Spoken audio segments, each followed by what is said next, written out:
Welcome to episode 46 of the Necronama.com.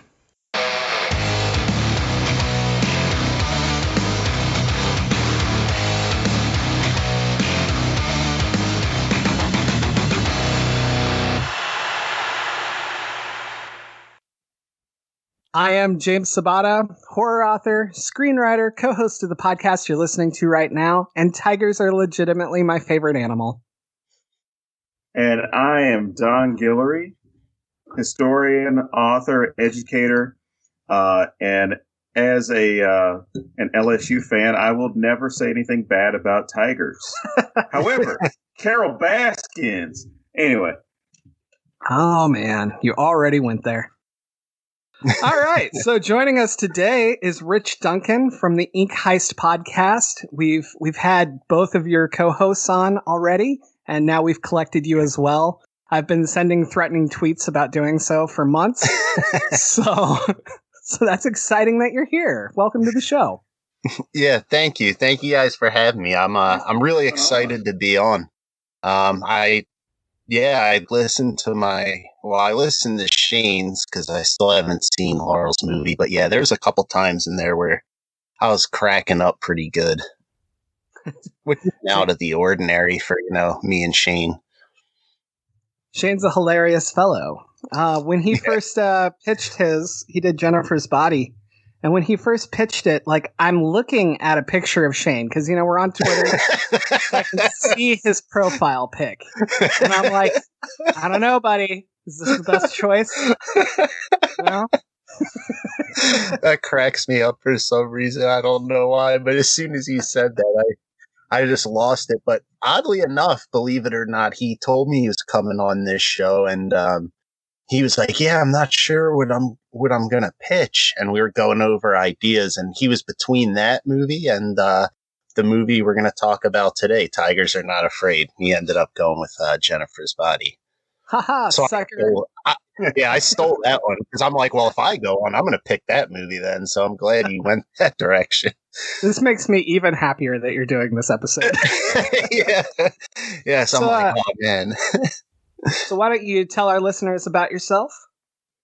I'm Rich Duncan, obviously, and I'm one of the 3 co-hosts of the Ink Heist podcast, along with Shane Douglas Keene and Laurel Hightower. I write reviews and stuff for Ink Heist. Haven't done as many of those as of late, but that's pretty much all I do. I've gotten back into writing, haven't submitted anything yet or anything like that. Well, I've submitted, but haven't had anything picked up yet. So yeah, that's pretty much me in a nutshell, and I collect way too many vintage horror books. Nice. Yeah. That's cool. So, as always, since Don makes fun of me for saying this the same way every single time, as always, we let the guests pick the films. So, you want to tell us why you picked Tigers Are Not Afraid, aside from just stealing it from Shane? Yeah, no problem. There's a lot of reasons that I picked this movie. Obviously it had quite a bit of buzz around it when it was released on Shudder last year. And then I checked it out and, besides, all the cool stuff, some of the cool behind the scenes stuff, I just thought it was a very powerful, heartbreaking story that, kind of blends a bunch of different elements of different genres together. Kind of like a dark fantasy horror and, more realistic elements. And the horror that I've been always kind of drawn to the most is kind of not necessarily stuff that you would call quote unquote scary, but more stuff that explores like emotions or has like a heavy emotional element to it. Like one of my favorite authors that does that kind of style is John F.D. Taft. So that kind of was why I picked this movie, because it has a lot of those elements to it. Awesome. Yeah, I was reading about the director, and she said that her favorite films are films that start dark, get darker, and end in hell. And I was like, I mean, that's a pretty good way to describe this to people. Yeah. Yeah. And that was, I'm one of those, I don't do this with every movie, but with this movie in particular, just because, a lot of movies from other countries, you don't get a lot of the background or you're not as familiar with the artists. As soon as I finished watching it, I started reading all these interviews and looking, into kind of how this movie came to be. And I found it interesting, kind of just the visual style of this and that quote in particular. Because I'm like, well, let's see if she's done, any other movies. And I went Rotten Tomatoes, and they're pretty much like all these, like, I guess what you would consider, because I don't think any of them played in the US, but like big budget comedy movies, sort of. Yep. So I found that really interesting that, that she had done that kind of work. And then like, this was her first kind of foray into, genre filmmaking. And it just blew me away. Definitely. We talk a lot about how comedy and horror are very intertwined. And they both set up the same way. They're both, you get the setup and you build towards this tension release where it's either the punchline or the twist or the payoff, either way, and it always amazes me how, as much as I keep watching people who write comedy, write horror as well, I'm still always thrown off by it. And that's kind of ridiculous because I write comedy horror. So I don't know why it's always a surprise to me. I'm a big fan of comedy and horror, and again, there's that nice mix that's there. So it makes sense that someone could make the transition from comedy into horror, not just because a lot of the elements are similar as far as like social commentary that could be in there, or either making light of real situations, or even magnifying the darker situations. It's understanding how to work with those two aspects of comedy and tragedy. Yeah. And I also feel like they're base reactions. So like they're things that you can't control. You can't always control what you're scared of, and you can't always control what makes you giggle, Yeah. And so I find it interesting how well they work together. But it's something that's gotten me in trouble over the years. Why are you laughing at this? Because it's fucking funny. Shit, that's probably why I got divorced. No. At first, I was like, I don't know if I should laugh or. See, that's exactly what we're talking about. Yeah. But yeah, it is, like you said, it's jarring seeing people that have kind of gone between those two. But going back to what you said about base reactions, I can't tell you how many authors I've talked to. And, even if they don't have any experience, writing comedy or kind of doing the comedy horror thing, but like they always say that, those are like, as far as writing fiction, I know we're talking about movies, but I guess it can apply to any medium basically, is like making someone laugh and making someone afraid. They always say is like the hardest things that you can try and get through in your work, because like you said, everybody has different fears or, has different senses of humor. Yeah, I mean, I think that even it's so individualized, which is the problem. Like, even if you take something that's sort of universal, like fear of the dark, like fear of the dark could mean a very different thing to me than it means to you or to Don or whoever, let alone everyone else. So I feel like when you're trying to put out something that you find funny, that means somebody's going to find it funny. So that's good, or scary, either way. But you're never going to hit universal. And that's always one of my problems with the horror genre and our fans. As much as I love horror fans, we get so stuck on, that's not scary. Yeah. We need to start saying, that's not scary to me. Yeah, and, that's an interesting point that, you could even tie into Tigers Are Not Afraid. Is I remember when I went to first watch this movie, and I don't always, look at what people are saying about movies first. Sometimes I'll kind of just skim through it, but I want to make my own impression. But I remember reading comments about this movie in particular where people are like, this isn't horror. Like, there's a lot of people that are like, this is great, but they're like, this isn't horror. Get this off Shudder. I don't pay, $4 a month to watch this crap. Which, A, I really enjoyed this movie. But B, like you said, it's all subjective. In the case of this movie, kind of the drug war plays it's pretty much the major thing that looms over this movie. And what's more horrific than, some of the stuff that you hear about, like we're kind of isolated from it to a degree, but that you hear about this stuff and some of the images that you see in the news of, people trying to intimidate other people by like hanging bodies off the bridge or, just shooting up random places where people gather. Like, what's more horrific than that? Or even, from the kids' perspective, being abandoned and alone. Like, that's pretty frightening to, have everything that taken away from you. I was looking at our fascination with the cartel. And the United States kind of views the cartel the same way we view the mafia. It's like this fun thing where we get like these crazy mafia movies. Like, I feel like we have that same sort of thought process. What was that movie? The Counselor? It was Michael Fassbender, and he's dealing with the cartel, and we get like all these like crazy cartel kills. And I think that's kind of how we view it overall. It's fun, like the mafia is. And we don't sit there and think about the kids that are left behind, or the women that are forced into sex slavery or murdered, or the reality of the situation.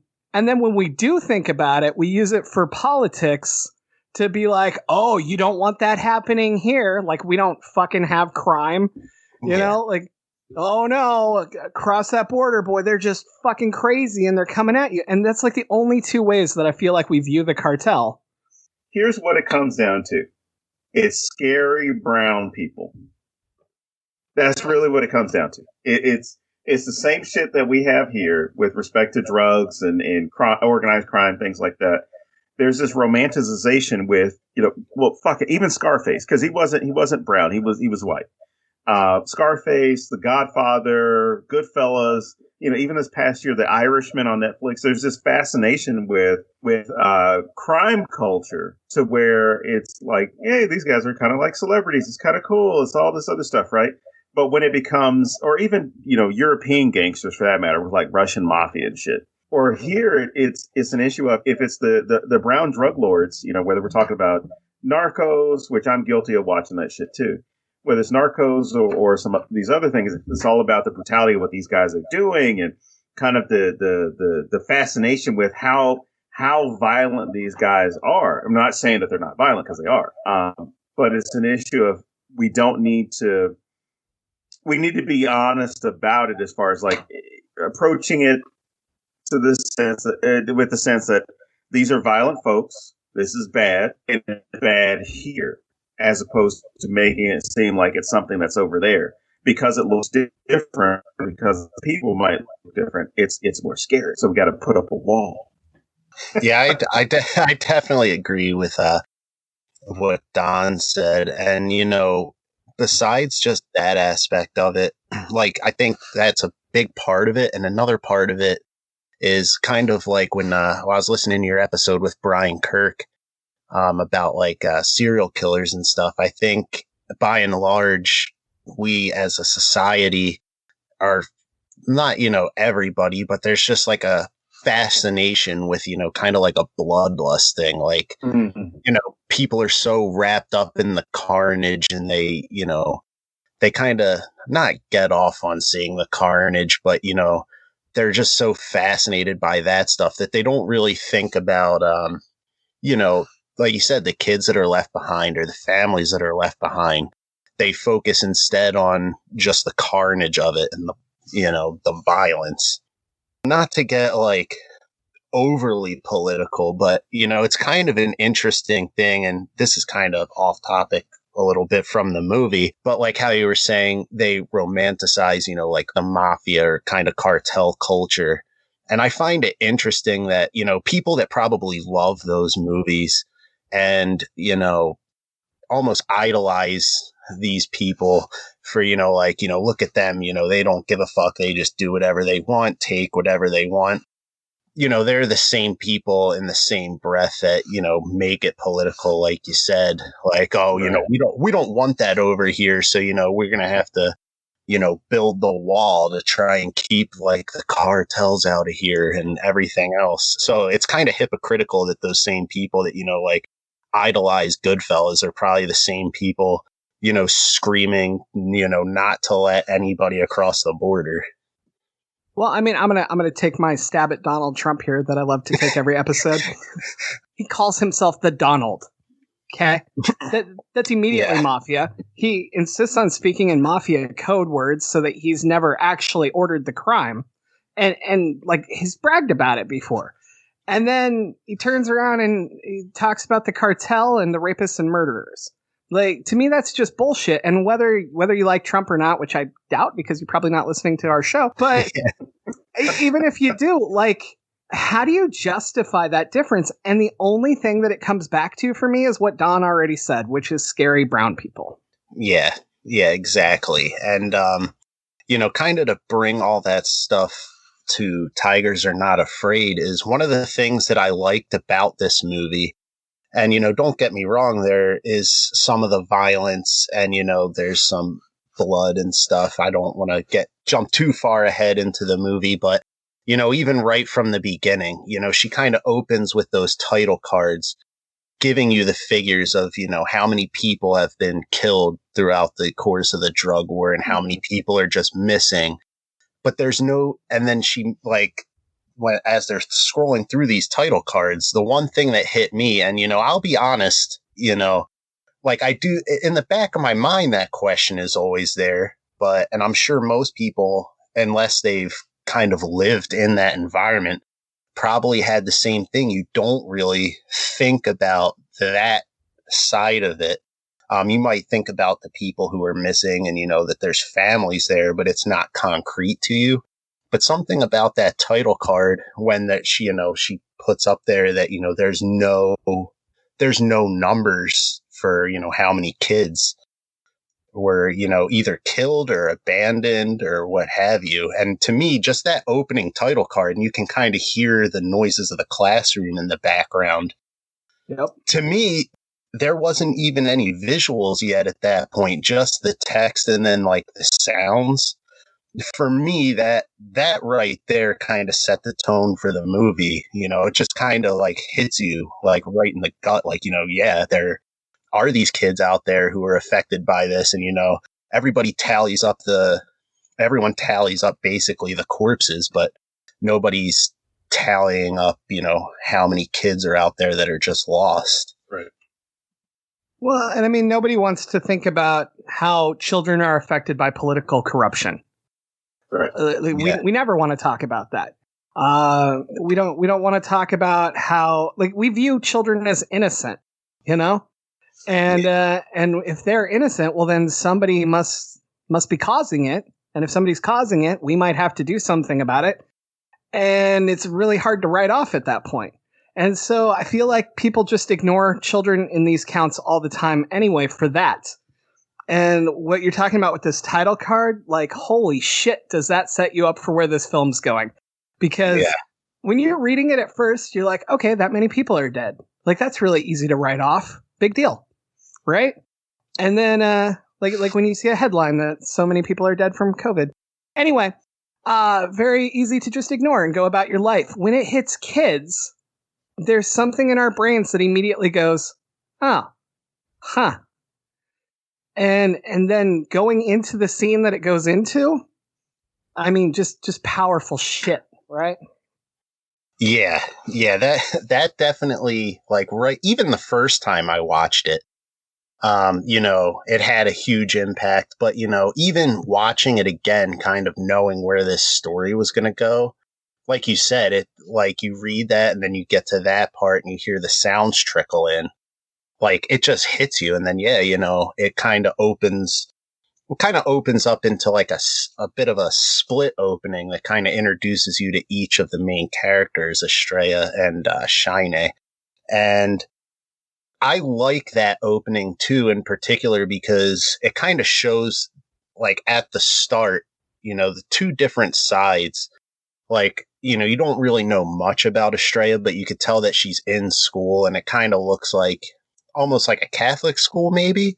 So she's kind of got like a normal, like what you would consider like a normal childhood, and, maybe a, not necessarily privileged, but, she looks like she's doing pretty well. And then you have like these cuts to Shine, who's like outside at, like after midnight, probably in an alleyway. And I liked how she kind of started it, showing these two characters from almost kind of two different backgrounds. Mm-hmm. Yeah, definitely. Going back to what I was saying about political corruption a second ago and how we don't want to talk about kids, I'm also fascinated by how she used genre filmmaking to tell that story, because it distracts you from it. Like, you're not going into this film with, today we're going to talk about how many kids are dead in Mexico, like. Yeah. And I just think that that's really powerful to how we can use genre in different ways to make people kind of think a little more. And obviously that's kind of the basis of our show. But I love that she did it on the level that she did, because she's tackling a topic nobody wants to fucking talk about. Well, and when we do talk about it, as far as the drug wars themselves, like the two of you already mentioned, it's not about the kids. It's the guys at the top, or the sicarios, the assassins, things like that, or the military response, political corruption. It's not talking about, what I became aware of when I was living down in Sierra Vista, because we were getting warnings about, that all this stuff is taking place at the border. If you go to Nogales, don't cross into Nogales, Mexico from Nogales, Arizona, because these cartels are currently fighting and stuff. And I'm like, okay, what's going on here? And the news that one scene with Estrella where she's in the school was something that was used over and over again on various cable news channels here in the States. Because it was all about, hey, it's dangerous in Mexico. The kids, they have to duck gunfire from drug lords. And the asshole cynic in me is saying, they're like, well, they've got to duck gun violence from drug lords when kids in America have to worry about somebody fucking coming in and shooting every day. Like, what are you trying to say? As far as like not addressing issues here at home, by making it look like, oh man, things are so bad over there, which, in that situation, yeah, that's horrible to be in. But to avoid, to amplify that fear in that type of way through xenophobia. Yeah. Yeah. I know what you're saying there, because like, if you think about it, at least here, like, you might not be able to totally get rid of it, but it seems like, rather than address the problem, like you said, like every time it happens, everyone's like, this is a senseless tragedy, which it is, right. But then nobody takes any steps to do anything. So at that point, it is senseless in the fact that those people shouldn't have been killed, but it's like, how can you say it's senseless when you see what happens and you should be able to take steps to prevent it, and you just don't want to. So instead, right.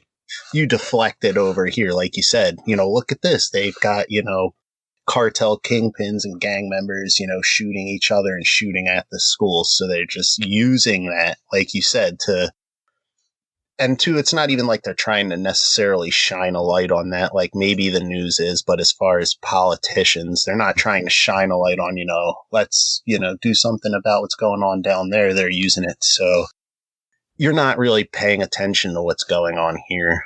Yeah.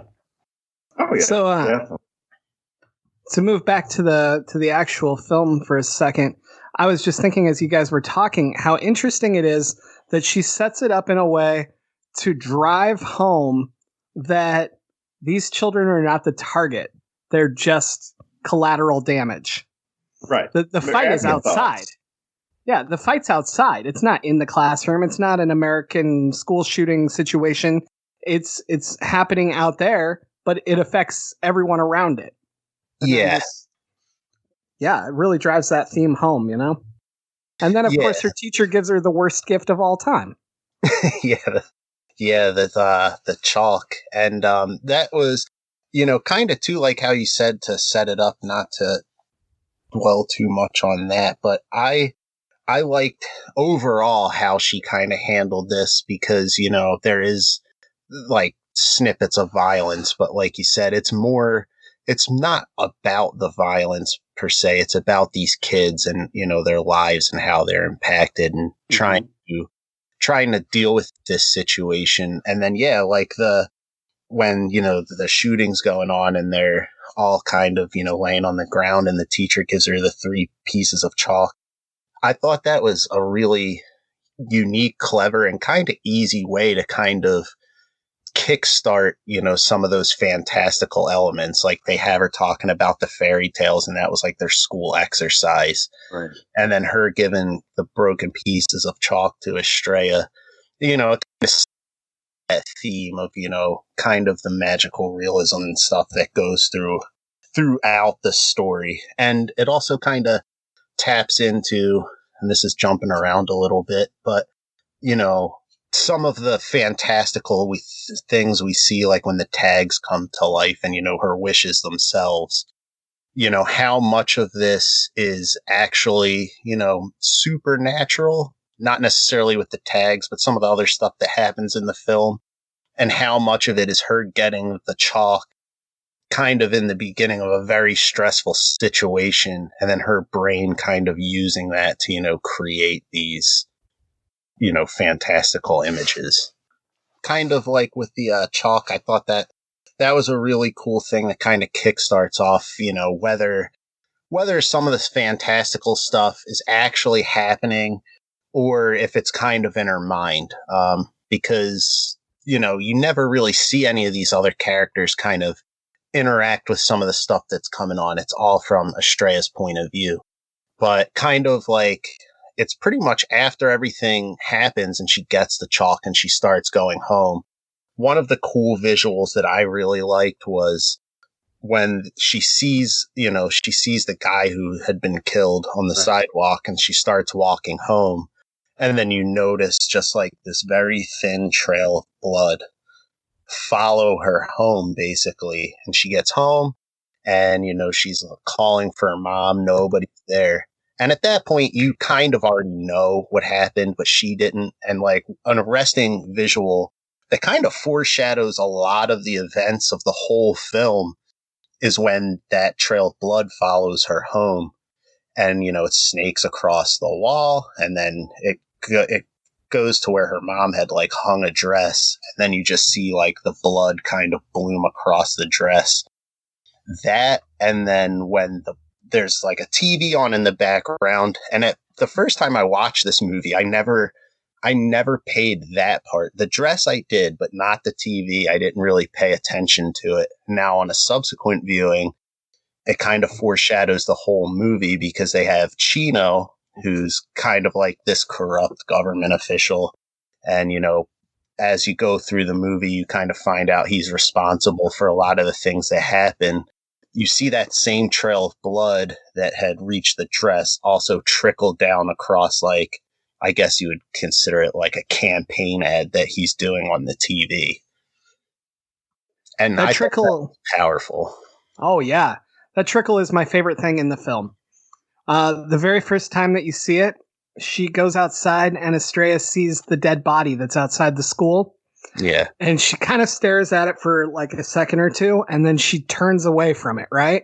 Yeah. But you can't turn away from seeing something like that. So the horror literally starts following her.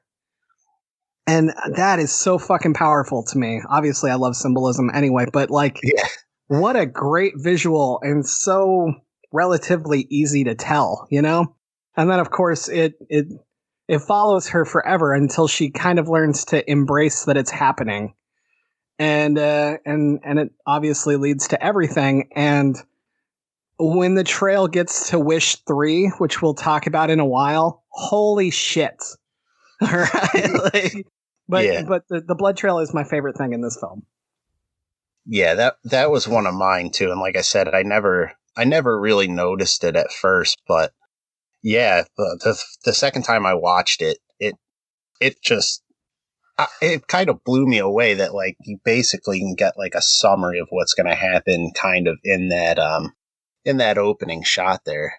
Well, not opening shot, but basically the first time you kind of see the blood follow her home. And, it kind of follows her throughout the entire movie, like you said. Like, even as she starts to come to grips with it, at first it was just that little trickle of blood. And then, later in the movie when they end up at that abandoned factory and, stuff starts getting hectic and like the cartel members kind of are chasing them, it almost starts to like get even more intense. And, like she's running down the hallway and you just see like these big blooms of it on the wall. And I'm pretty sure, and you can correct me if I'm wrong, but I'm pretty sure like when you start seeing like those bigger blooms, it's right before that violence becomes like she had lost her mom, but it's about to become a more direct impact on her life that she actually bears witness to. Yeah, I'd agree with that. So we get the first wish. Mom's been gone. She's hungry. She doesn't know where mom is. And being a kid, she uses the wish for something that should be relatively easy, right? Mm-hmm. She says, I wish mom would come back. And I don't know, like, I don't get the feeling that she knows mom is dead at this point. Like, maybe it's in her mind, maybe it's not.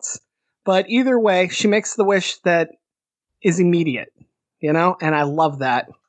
And she just knows that her mom is gone, not that, she hasn't seen her mom killed. And of course, that gets revealed later on. But yeah, there's that concern that it is a possibility, but it hasn't been confirmed. That's what I think. I think, like, is she already thinking, fuck, what if she's dead? Or is she legitimately just like, would you come home already? I don't know. But so she makes the wish, and of course, it goes awry. Yeah. And that was pretty creepy, honestly, because like you said, it goes awry. She's expecting, like, she kind of hears her mom, and like the first time I seen it, I kind of expected her to just kind of be there. And then when you see how she appears, you can tell that, those pieces of chalk are definitely going to be a problem. Right. To say the least. Well, even when her mom comes back, you're dealing with two different things. One, the horror of that appearance, right? But then also the horror of the fears have now confirmed for her. Like, okay, my mom wasn't at the store. She didn't go out of town. She didn't do like she's gone. And the wishes basically go monkey paw on us, you know? And I think it's interesting that the wishes start with the third monkey paw wish. Yeah. Like, where the fuck are we going from there? But so mom shows up and she's a reanimated corpse, basically, and she's terrifying. And this character, the mom, works so well for me. Like, it is such a quintessential fear for a child, but holy shit, it scared me too. I love this rendition of what the undead would look like and how they would act. Yeah, same here. And, this kind of gets deeper into the movie, but I kind of also, like, you get the face of the mom, like, you actually see what she looks like, which, isn't necessarily important. But I like how she used that later in the movie, as more things happen and as, the violence and, the cartel problem that they're dealing with starts closing in on them. You start seeing more of these figures. And it kind of ties into, like, you have numbers, like with the title card, you have numbers of how many people are killed. But at the end of the movie, when she, everything's going down and she's in the same building as Chino, and you just see all of those same spirits, lined up all across the stairway. And they're all pretty much obscured by the plastic, which, is probably a quote-unquote practical thing for the cartel because of how they got rid of them. But it also kind of it shows, like, a lot of these people, you just hear about the numbers and they don't necessarily have faces or you don't think about who they are. And she kind of uses that later, but like the fact of the number is staggering. Like Estrella sees all of these, other spirits, and then she goes to run, and then there's just hundreds more lined up on the staircase. And I thought, like you said, I thought that was a pretty cool way that she used that. That's actually my defining reason of why this is not happening in her head. Maybe this is a conversation we were going to have later, but to me, being her age, she wouldn't think in those terms. And so I think if this was all in her head, we stay with Mom forever because Mom's the one that affected her. But because there's hundreds of them, I think it's real. Yeah, I'm kind of the similar thing, and I didn't mean to jump straight to the end, but like when you said that, like that was one of my favorite things about kind of how she used that and played with like that scenario, and I kind of was of the same mind that it was real, and especially there, nobody else saw it because it was pretty much her when she was in that situation. I think it's interesting, and I'm just making this connection right this second, that they only appear to a female as well. Yeah, I hadn't really thought about that either. But that is a pretty interesting observation because, the other thing is that you wouldn't have, I guess there's no really way to kind of piece that together, but it is interesting because maybe that's why, because she maybe deals with it a little bit differently, and not necessarily even just because she's a female, but all of the other kids that, she meets, like Shine and Moro and all them, they had already been affected by this. We don't know the time frame, could have been years, weeks, months, what have you. They had already been affected by it. And she is kind of newer to it. So I just thought that was interesting too, is that, she's the one seeing it. And like you said, it only appears to her, and maybe it has something to do with that too. And that they've already kind of dealt with it in their own unique way. Yeah, I mean, gender violence is running through this movie like crazy. It's literally the foundation for why everybody's disappearing and children are being left alone. And I think that there's definitely something there about her being female. I mean, clearly her being female matters when she meets Peter Pan and the Lost Boys over here. And and it matters, like they're like, you're going to get taken. You're a girl, and it matters when they build a wall to keep her cooties away. And but the legit gender violence is everywhere in this film, and the people that are causing most of the violence are men. And so I definitely think there's something there about the females only appearing to a female. Well, there's also that history of violence towards women, especially in Mexico, around the drug, around politics, around the drug situation itself. And even coming up with recognition of women's rights, there's a lot of violence that was around that. But if you're looking at anywhere within Central and even South America, there's a long history of it as far as women's bodies being used against them or being used as rationale for them to be violated in a lot of cases. It doesn't even matter what segment of society you're from. Yeah, and it's interesting that too, James, that you made that connection, because like now that I think about it as well, kind of even going back to the wishes, the second wish is when they're kind of goading her into going to, I'm probably gonna butcher his name, but would it be like Cacao or I don't know. Kako, yeah. So when they pretty much are like, we're going to have to keep running unless we kill them. And they basically goad her into it. And, at that point, they kind of treat her like an outsider almost. Like you said, they build the fort with the cooties and keep her at arm's length. And then they end up at his place. And she makes that second wish of, I wish I didn't have to shoot him or, go in there and do this. So she goes in there and, basically you just see his back to the TV and she's holding the gun and, the snake comes out and she kind of like drops the, gun, but then you hear the gunshot and you find out that he's already dead. But I found it interesting too, kind of with that whole gender politics thing, is that they hear the gunshot outside and she comes out and she doesn't tell them, that she isn't the one that killed him. Right. But at that point, when they hear that gunshot and she comes out and says that he's dead, at that point, that's when they accept her, is that when they thought that she went in there and she actually killed him. And then they're like, okay. And kind of like with the whole violence thing, how it plays into, any culture, that's when they accept her. It's like, okay, she's capable of this. So, now we'll accept her into our group. Well, and then that leads into Shine having a lot of issues because a girl did something he couldn't do. Exactly. Yeah. Yeah. And I thought that was an interesting thing to add into their relationship because, like kind of tying into all that, she was an outsider. She does that. He feels kind of inadequate that she did something he couldn't do because he was in that position right from the start of the film even, and he couldn't do it. And then he still couldn't do it then.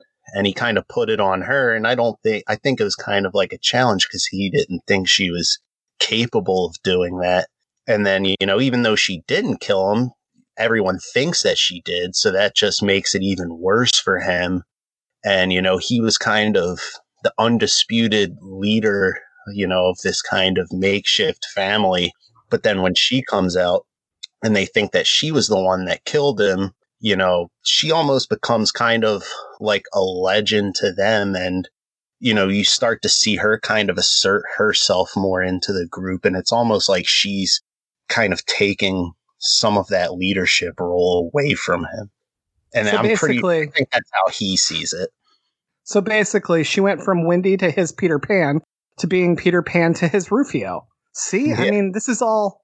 And Michael Darling's walking around with his teddy bear. Oh, wait, no, that's Morrow with a tiger.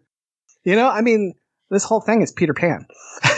Yeah, and the funny thing is like, sometimes, and this is kind of off topic, is if you talk to a creator, like, depending on the creator, they might kind of just be like, yeah, there's might be some stuff there, but Aissa Lopez, she pretty much owns up to that. Like, she pretty much says that she views this almost exactly like Peter Pan. Oh, that's cool. Nice. Yeah, so I thought that was cool. And, it's one of those interesting things with art where there is a lot of parallels to Peter Pan and, she views it that way. So maybe she did take like elements from that, but kind of crafted it through like the lens of her own life experiences because, she wasn't affected the same way that these kids were. But a lot of this movie, I guess, kind of reflects some of the things that she felt because her mom passed away at like an early age. So I've always found that interesting how like artists can take these influences, filter it through kind of their own life experience and create something cool like this. But yeah, I always kind of like that dynamic between her and Shine. Yeah, definitely. Don, what do you think of all this? I was going to say you definitely have the gender dynamics of Marinismo, machismo at play. And you brought up that point about how Shine couldn't kill Kako at the beginning when Kako's very vulnerable. Like, he's going outside to take a piss.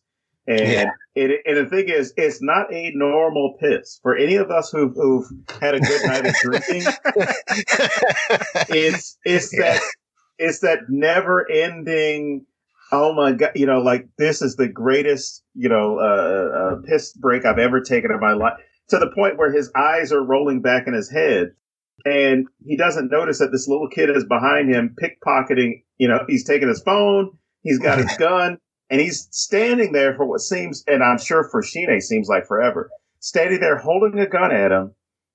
and can't pull the trigger. Like how easily his life could have been taken away by this kid, and this kid would have had perfectly good reason to do it because of what Kako and the Wescas have been doing within that town by killing killing their mothers.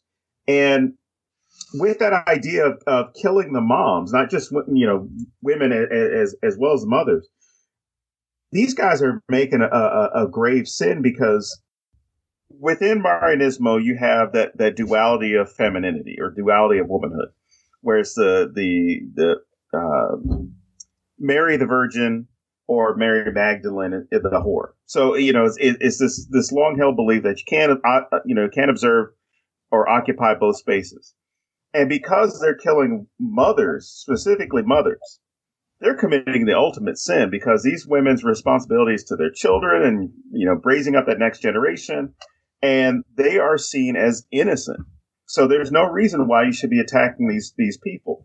And these kids are now being left to their own devices and would have the perfect reason to do this, because they'd be defending Marianismo against the overreaching hands of machismo and being violent towards these women.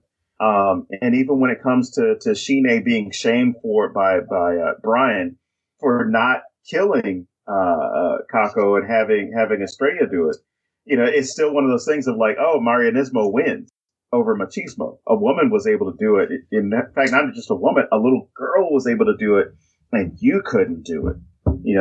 These are the people that burned your family and left you with that scar, and you couldn't go out and shoot this guy. It's like, there are things that they would have called him that weren't included in the movie, which, when I was watching, I was like, I know those words in Spanish. Why aren't they using them? I know what they would have said. Which gets into a whole nother discussion about the masculine identity versus the feminine identity, and where that fits in society. But then also the fear that Sheena has to admit, or at least young men have to admit, is like, you got this pressure from this peer pressure that's built in to where there's a certain way that you have to behave to be seen as a man, and you're not doing that. So now I'm a fraud, and I'm not seen as valuable because I'm not able to do that stuff. And in fact, the one person who actually kills somebody, the one little boy who kills somebody, is Moro kills somebody. Yeah. When he's trying to save them, where still falling into that thing of it wasn't for him. It wasn't about manhood. It was, I need to save my friend. But I'll argue this: he has to die in order for the tiger to be set free, or Absolutely. at least to understand how the tiger works. I agree. If Moro doesn't die, a lot of things change here. Mm-hmm. Like you don't have Estrella forced to look over his body. You don't have the anger that they all feel when she's no longer there. And then obviously all of the magical stuff that happens as well. And you don't totally upset James and make him scream at the TV when you kill him. I like that it wasn't all violent. She, you get involved with these characters, and she uses some of these lighthearted moments of them, bonding, whether it's the soccer game with like the jersey numbers or, the talent show that they do. So you get some of that in there. It's not all about the violence. That builds your emotional investment in these characters. And, aside from like the opening scenes of violence, pretty much when that shot tomorrow happens, there's not really any of that, not too much of that actual violence that's occurring. Like you get some of the ghosts and stuff, but that's kind of like the first time you see this violence firsthand, kind of since the start of the movie. And that scene, like even watching it a second time, like I was almost like Shine. I was yelling at the screen. Having watched, I would say a fair amount of Mexican movies or movies done by Mexican writers or directors, there were so many things in this movie that didn't surprise me. Like I was expecting, okay, Moro shot him. Okay, he's probably about to die. It's going to happen. And even when the kids are like, oh, well, which many of us watching this from a Western perspective or American perspective, look at this and say, these kids should go ask for help. And that never occurred to me until they actually do seek out the police, because they understand the rules. Like, we don't don't know what fucking cops we can trust. And that's not apparent, and that's not a fear that, most American kids have, or Americans would have by watching this film. That there would be that idea of, I can go to the police and ask them for help with this situation because I know where a murderer is, or this murderer is after us.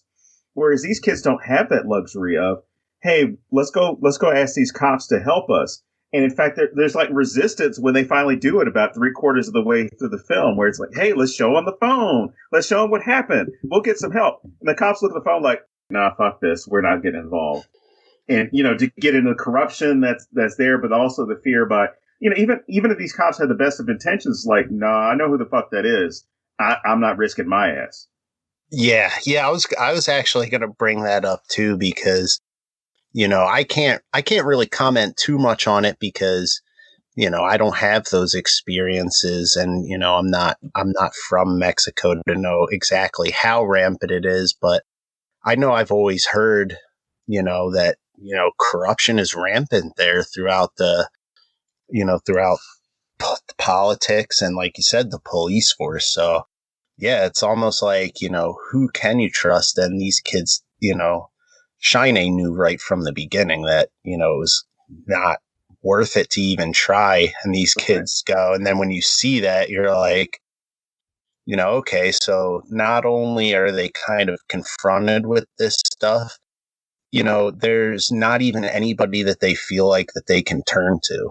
And, that kind of ties into like that mantra throughout the film, when they're telling, like, especially I think it's more so part of Shiny's interpretation of, the tiger story, where, he basically talks about going through the bad stuff and kind of coming out of this other side. Like, I think they maybe find solace in that story because they realize that, they can't, they lost their family and there's nobody else they can turn to. So they kind of use that story to kind of like, basically like, we're going to have to do this by ourselves and kind of endure this and hopefully come out the other side of it. Well, and you guys are talking about how you can't trust the cops. So Shiny and his crew can only rely on each other, right? So the girl comes in. They don't trust her. She's an outsider. Then when they finally give in and trust her, they find out she's been lying to them. And that's so huge. Like, that just reiterates everything of why we need to stay together. We can't trust anyone else. And I mean, I can't even imagine, like, if you were in this situation, how fucking horrible that would feel, that you finally let somebody in. You let a girl in, a female, when you lost your parents, all this kind of shit. You trusted somebody that you knew better than to trust, and you find out that she lied. And it doesn't matter why she lied. Like, you just immediately have that, I fucking knew it, And I think that's so great. But also, Rich, you mentioned the talent show performance thing going on. Man, I think that this is such a great addition because children deal with things through performance. Like, a lot of times you'll hear about how kids in war zones like act out war zones, or like, I know some psychologists who have worked with children, and like the children, when they play with their toys, will reenact like daddy hitting somebody kind of thing, Yeah. And it's such a cool addition because, number one, it reminds you that these are kids. Right. Number two, it's this whole my experiences through performance thing. And it's also their bond to each other. Like, they get to sit there and be like, that was fucking terrible. Get out of here. Like, they're in this horrible situation, but they're still able to be kids and have that kid friendship there. And I think that scene is absolutely powerful. And I'm so glad that they put it in here. Yes. Yeah. Same here. And like, I hadn't really thought about it, like you said, as far as like the performance aspect and like how a lot of times that's what they use with kids. Like, kids do it on their own, but also like you said, like if they're seeing a counselor or something, that's kind of how they reach the kids. But yeah, I love that scene so much too, especially like, and that's kind of like part of the humor aspect. You know, there's not a lot in here that, you know, is overtly funny. But yeah, like when that little kid's like pretending to be the executive and he throws the book and he's like, get the hell off the stage. Like it just kind of added a little bit of like brightness to it. And that's what I like about this movie too, is, you know, all this stuff that happens, you know, it is very, very dark and heavy, but I think Aisa does a great job of kind of threading in moments of brightness and moments of hope throughout it that kind of, I feel like, makes it stand out in a way more so than, you know, if this was just a movie that, you know, was straight heaviness all the time. Well, and the interesting thing is it happens during a heavy moment because we're about to go to war, you know?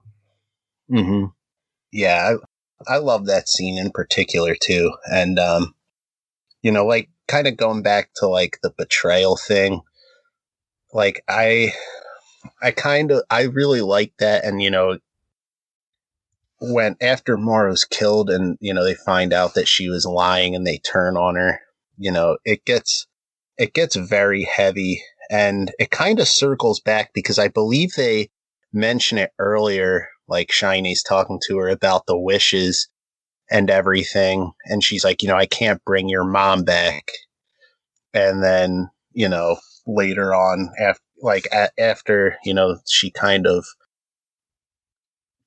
ruins their trust and they're talking again, you know, she has that final wish, and then he mentions that he just wants the burn mark gone.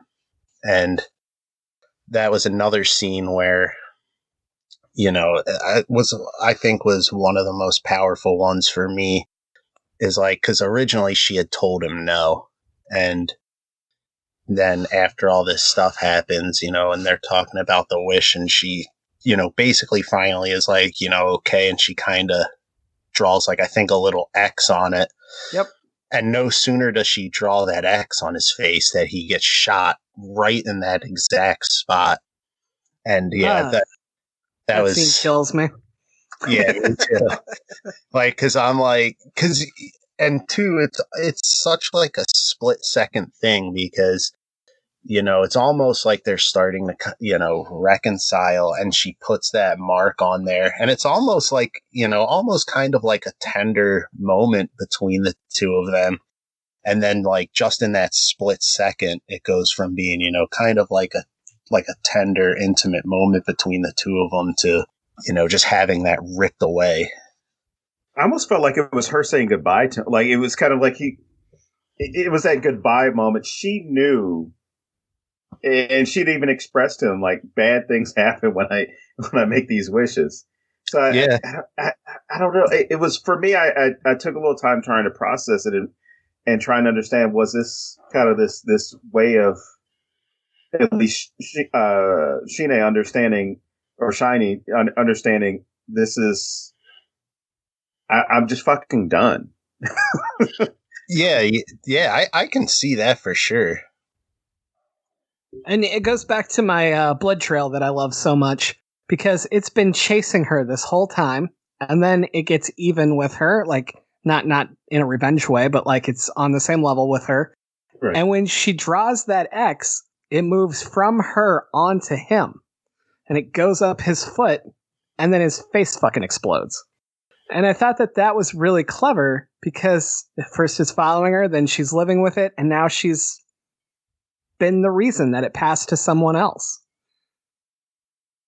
Yeah, and almost too, like you said, his face explodes, and, you know, maybe because I'll admit I'm not like the greatest at symbolism, but like I also found it interesting that she was, you know, followed by the blood trail pretty much the whole movie. And, you know, yeah, part of it is just like the physical reaction, but then that the blood is like physically on her. And it's almost kind of like a mirror image of, you know, the kind of wound that Shine suffered. But yeah, that was another scene that, you know, was super powerful. At the end of the film, you know, pretty much the whole movie was kind of leading up to this. Streya's mother kept, saying, bring him to us, bring him to us. And they're finally at this scene. And, she kind of outsmarts Chino in a way and lures him into the pit where, all these bodies were, and, traps him inside. And she sees Shine for a final time, after he's shot, and he kind of points to like the little like, I guess, flammable sign. And then he kind of goes in there, and he's trapped in there, and then you just kind of see the flames framing the door.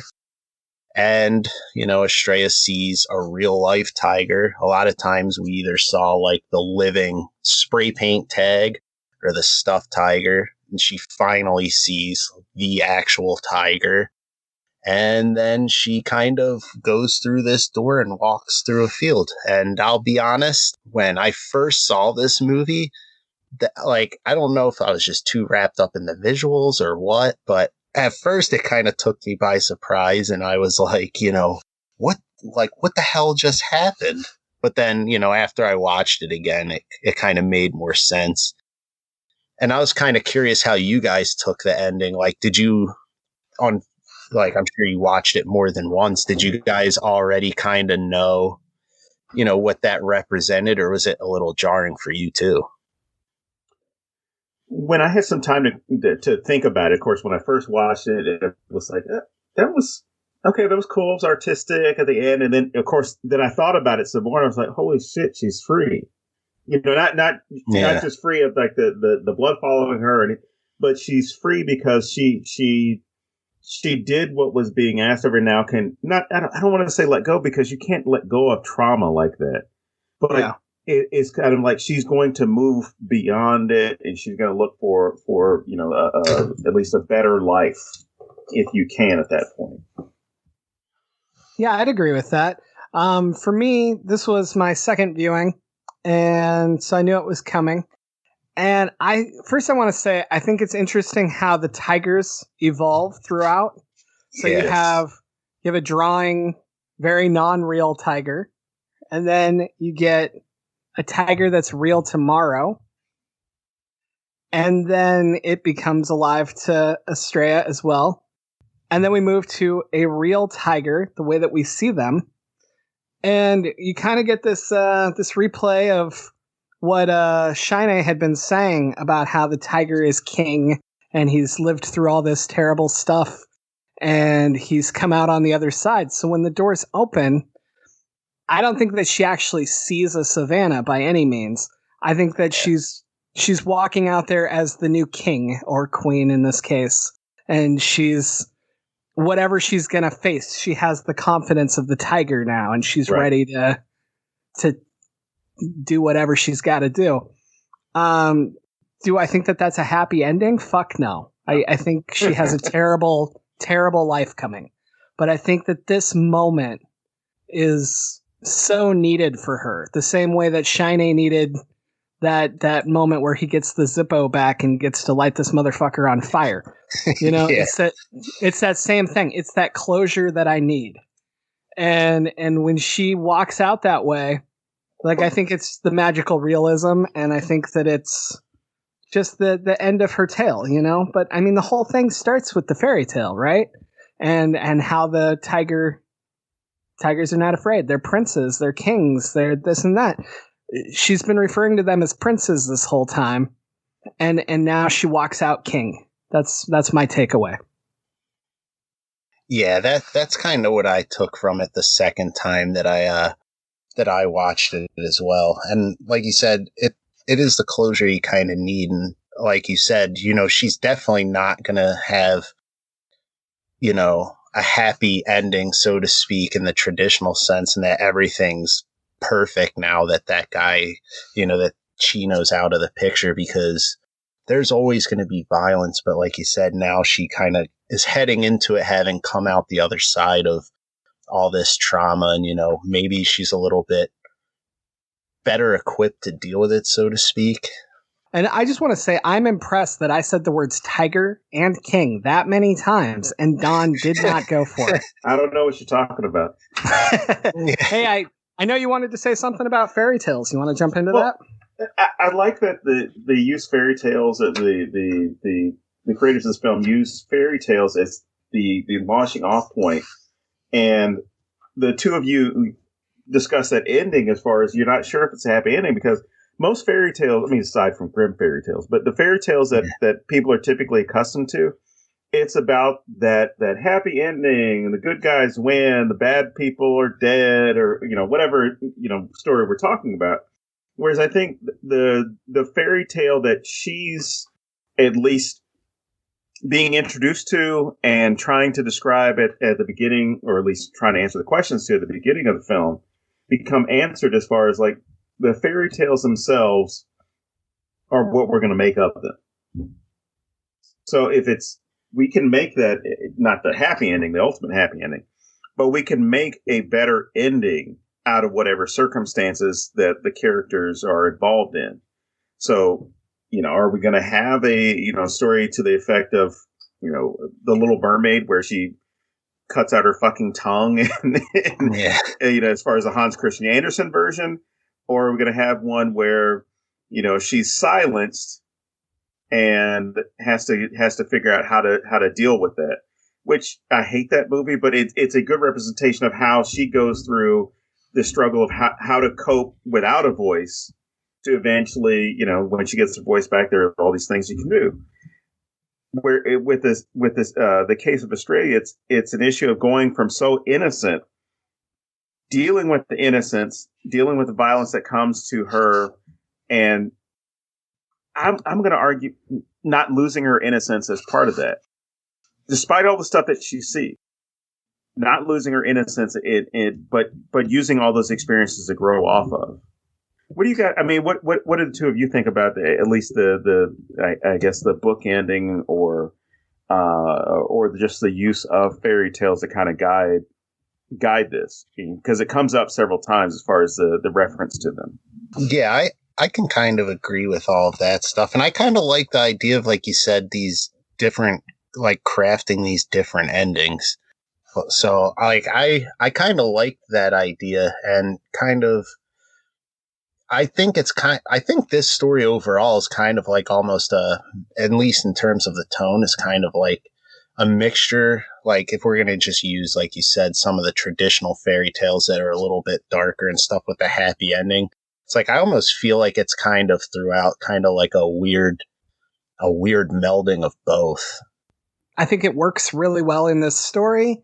I think that it's a great tie-in for the difference between how children view things and how adults do, because you do have that imagination and that lack of understanding of reality, no matter how much reality you're exposed to. I think that it works really well to set up the wishes, and I think that it is a great tip to tell us, hey, some magical realism, weird shit's about to happen. Yeah, I agree with that too. Because otherwise, without that kind of fairy tale framework, I think the whole chalk thing would have been kind of weird. And like you said, it would have been jarring almost to kind of have some of those like fantastical elements throughout if you didn't kind of have that framework to it. Yeah, either that or it just becomes like this really, really dark story about these kids trying to survive. Yeah. Hell, it would almost be like City of God. I don't know if either one of you've seen that one, but it's a Brazilian movie with basically the same thing as like these kids that just have no fucking place to go, and it's being dictated by these drug kingpins in the area, or drug dealers in the area. Yeah, it's kind of interesting that you brought up City of God, because it kind of, and I forget the exact person's name, but it does have kind of a direct tie-in to this movie. Aside from just, the theme and the story, is that when I watched this movie, and I don't know if it's, the way kind of US film is, where like you could have child stars, like back when with Home Alone or that one kid, Jonathan Lipnicki or whatever, Right. where they're like classically trained for this movie. The thing that blew me away, especially considering the performances, is I'm almost certain all of the kid actors in this were not trained actors in any way. They had a casting call, and I think they went through like 600 kids. And a lot of these kids, I think this was like the first kind of acting they've ever done. And they just had the kids come in and do like an improvised reading. And that's how they kind of whittled it down for the movie. And then I think they went through like a 2-week intensive course kind of with, like a producer from City of God to kind of like get them ready for this kind of movie and kind of walk them through, some acting basics. And then they kind of put these kids in these kind of situations, like not necessarily in danger, but they might. And like Aissa Lopez, she didn't have to do any of this, but she would put herself in there with the kids. They would, like go in a dark room and try and like scare themselves. And she would be in there with them. And then they would come out and like shoot the scene. So I thought that was interesting because like there's that direct connection and like all of these kids, like it's real. And if I wouldn't have, kind of read that afterwards, I would have thought they were all just like, child actors basically that have had like a career. But these were basically just regular kids that kind of took like a crash course acting class, basically. So a few things with that. Yeah. Number one, they're fucking amazing. So great. Yeah. Two, that says a shitload about her directing abilities. Directing kids is fucking hard. There are directors that refuse to work with kids because it's really fucking hard. So, I mean, that right there elevates her, in my opinion. My third thing, I read that the kids didn't know the full script. They didn't know where it was going. They would shoot scenes so that they were reacting to that scene. And as they were learning, like, hey, you die over here, like that emotion was like more real that way. And I think that that's also fantastic and really flows into what you were saying. Yeah. Like you said, I was just totally flabbergasted that like they were not actors and that's kind of how they did it. And the same thing with the improvisation, like to be able to do that, like, I'm sure there's some actors that, have done that and they film movies that way, but just improvising stuff, that's kind of a hard skill to master to be able to, do that. And for her to take a bunch of kids that really might not have had any training and kind of get those responses and kind of craft things that way was excellent. Like, I loved that about this movie. And the other thing that I loved about this movie was, I had read an interview and like by now this movie kind of has a reputation in horror circles. It's won a ton of awards. Guillermo del Toro was talking it up. Stephen King was praising it. I think I'm fairly certain, like, I know James and I love this movie, and I think, Don, you liked it, but when this movie came out, it didn't have that kind of impact at first. She had submitted it to basically every big festival, Venice, Toronto, Cannes, Sundance, and pretty much every single one of them turned it down and rejected it. And it wasn't until, I forget where it was. It might have been Vulture or another magazine, but it wasn't until and it's not that she didn't embrace it, but it wasn't until that happened that she was like, well, let's see about genre film festivals. And then it got picked up after like the second one, which I believe was Fantastic Fest. And the rest is history. And I always love that story because it kind of ties in with, the whole tiger theme at the end where, you'll come out of this the other side. Like, she's built a well-deserved reputation off what she's done with this film. And I can't wait to see her next one, which I think the details out are that it's kind of like a Western werewolf sort of story with Guillermo, but that she kind of persevered through that. Like, it would have been easy for her, especially with how much of herself she put into this movie, to basically get shot down by every major film festival. But she kind of just took that, stuck with it, and here we are. Now it's a movie that, you know, has gotten rave reviews by everybody, and is a pretty well-loved movie. Well, and it also is reflective of the movie in the fact that she's a woman doing this in a man's world. Like, Hollywood and the movie industry throughout the world is still very male-centric. Right.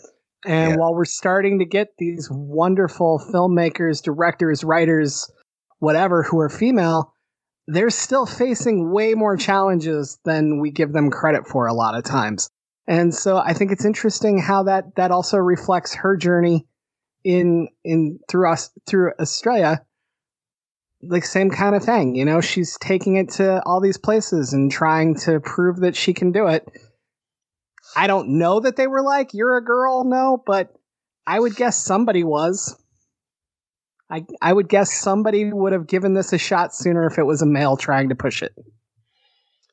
Yeah, and, you know, I can see that for sure. And, you know, I don't want to get too deep into this because I could probably talk to you guys for like another hour and a half about it. But the other thing I find interesting is you kind of look at the construct of this movie, and, you know, that it has like these dark fantasy and these horror elements.